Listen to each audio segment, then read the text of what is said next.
Welcome to Man Does Tech, where I solve the problems you didn't even know you had. You begin by confirming eligibility and gathering documents.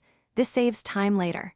Access the university portal or prepare to visit the records office. Choose one mode now. Once done, fill the transcript application form with your registration number, course code, and session details. Make sure names match your degree. Pay the required fee through the specified Challen or online gateway and keep the payment receipt. This first action creates a traceable application record.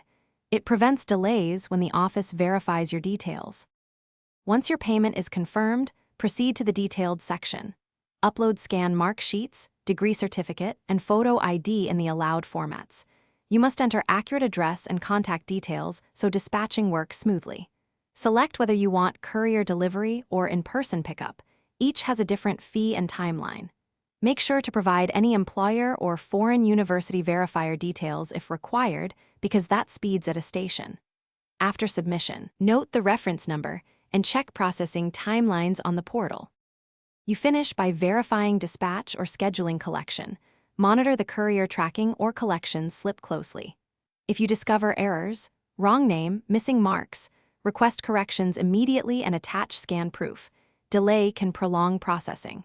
If the portal shows pending verification beyond stated timelines, contact the university helpline with your reference number and payment receipt. Escalate to the records officer if needed. One key tip: keep all receipts and screenshots. They are your evidence when resolving disputes or chasing lost documents. Thanks for watching. If you found this helpful, don't forget to like and subscribe.